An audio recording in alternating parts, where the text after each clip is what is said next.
नमस्कार दोस्तों, the explain by अभिनव में आपका स्वागत है। आज बांग्लादेश और इंडिया के बीच में जो बाइकॉट वाला पूरा सिचुएशन है, इसको आप लोग कवर करेंगे।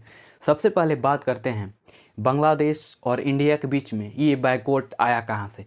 इसके पीछे मालदीव है या कोई और। ये जो आप यहाँ पे डाटा देख रहे हैं, ये बहुत ही टॉप लेवल रिसर्च के बाद आपको देखने को मिलेगा।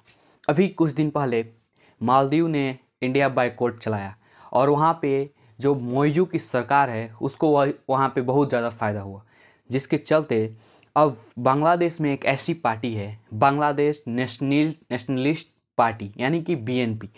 अब बीएनपी भी जो कि सत्ता में नहीं है, विपक्ष है, और वे लोग भी अब इंडिया बाइकॉट का जो है चला रहे हैं क्योंकि उनके सरकार को फ़ायदा हो। और जो वहाँ पे जो सरकार है शेख हसीना का, वे लोग चाह रहे हैं कि जो बांग्लादेश है वहाँ से वो लोग बाइकॉट हो जाए। यही कुछ कारण है कि ये जो बाइकॉट वाला पूरा सिस्टम है वहाँ पे चल रहा है। सारा कुछ देखेंगे इस वीडियो में। चलिए सबसे पहले जानते हैं कि यह जो बाइकॉट है ये कैसे शुरू हुआ। अभी कुछ दिन पहले मालदीव ने इंडिया का विरोध किया था और इंडिया ने भी उसको बाइकॉट कर दिया है, इसमें कोई भी दो राय नहीं है। लेकिन अब जो बांग्लादेश है वहाँ पर भी इंडिया बाइकॉट का एक तरह से बहुत बड़ा प्रोपेगेंडा चलाने की कोशिश बीएनपी कर रही है, यानी कि बांग्लादेश नेशनलिस्ट पार्टी।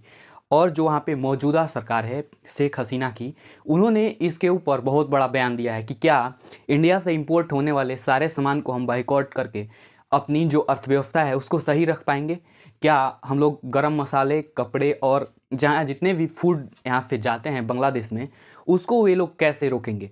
और इंडिया लगभग 40 बिलियन डॉलर का जो है इन्वेस्टमेंट करता है लगभग हर साल, मतलब इंपोर्ट करता है बांग्लादेश में, यानी कि भेजता है यहाँ से, निर्यात करता है।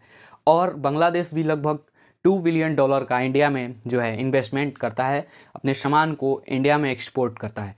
तो ये जो डाटा है, ये जो यहाँ पे आप रिपोर्ट देख रहे हैं, ये जो है बहुत बड़ा है और इंडिया को इससे ज़्यादा फ़र्क पड़ने वाला नहीं है क्योंकि जो मौजूदा सरकार है बांग्लादेश की, वो जो वहाँ की प्रधानमंत्री हैं शेख हसीना, उनका इंडिया के ऊपर पूरा सपोर्ट है। और ऐसे जो छोटे छोटे पार्टी हैं वहाँ पे, वे लोग बाइकॉट करेंगे तो कुछ से कुछ नहीं होगा। अभी मालदीव में मौजू की सरकार को इससे फ़ायदा हुआ है और आप समझ सकते हैं कि ये जो मामला है कैसे बढ़ा है। और इंडिया बाइकॉट को लेकर अभी आपकी क्या राय है, कमेंट बॉक्स में ज़रूर बताइएगा। वहीं अगर हम बात करें इसके अलग अलग पहलू की, तो इंडिया और बांग्लादेश और पाकिस्तान, ये तीनों बहुत पहले एक अभिन्न अंग हुआ करते थे।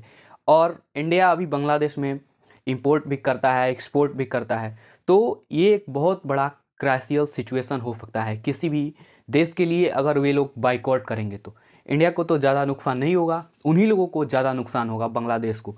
और ऐसे एक्सपोर्ट जो जितने भी यहाँ से सामान किए जाते हैं, वे लगभग 40 बिलियन डॉलर के आसपास हैं। और ये जो फैक्ट है, ये जो डाटा है, ये बहुत बड़ा है। लगभग इससे अगर देखा जाए तो पिछले जितने सालों में ये एक्सपोर्ट और इंपोर्ट हुए हैं, इस पर इसका गहरा असर पड़ेगा अगर ऐसे बाइकॉट चलता रहा तो ये एक बहुत बड़ा सिचुएशन है। लेकिन जो वहाँ पे मौजूदा सरकार है शेख हसीना की, वो वहाँ की प्राइम मिनिस्टर हैं, उनके जो सरकार के रीजन में ऐसा कुछ होने वाला नहीं है। और ये लोग कितने भी प्रयास कर लें, इंडिया एक्सपोर्ट करता रहेगा और बांग्लादेश से भी इंडिया में इंपोर्ट होता रहेगा। तो ये बहुत बड़ा एक सिचुएशन क्रिएट हो जाता है किसी भी देश के लिए, अगर एक कोई दूसरा मुल्क या देश जो है बॉयकॉट का कैंपेन चलाता है तो। लेकिन इससे ज़्यादा असर इंडिया को पड़ने वाला नहीं है। अगर वे लोग बाइकॉट भी करते हैं तो हज़ारों देश लाइन में लगे हुए हैं इंडिया से सामान लेने के लिए और आयात निर्यात करने के लिए। तो इसको हमने सोचा थोड़ा कवर करना चाहिए। अभी जब बांग्लादेश का जो निर्माण हुआ, इंडिया से टूटकर बांग्लादेश जब बना, तब से लेकर आज तक लगभग कई सौ बिलियन डॉलर का इंडिया ने बांग्लादेश को इंपोर्ट किया है और बांग्लादेश ने भी इंडिया में इंपोर्ट किया है। तो ये एक बहुत बड़ा सिचुएशन होगा अगर इंडिया आने वाले समय में बांग्लादेश में अगर अपना इंपोर्ट या किसी तरह का व्यापार रोक देता है तो। यही कहना है वहाँ की पीएम शेख हसीना का कि क्या इंडिया से आने वाले वैसे सारे सामान जो जैसे गरम मसाले हो गए, कपड़े हो गए और जितने भी इंपोर्ट किए जाते हैं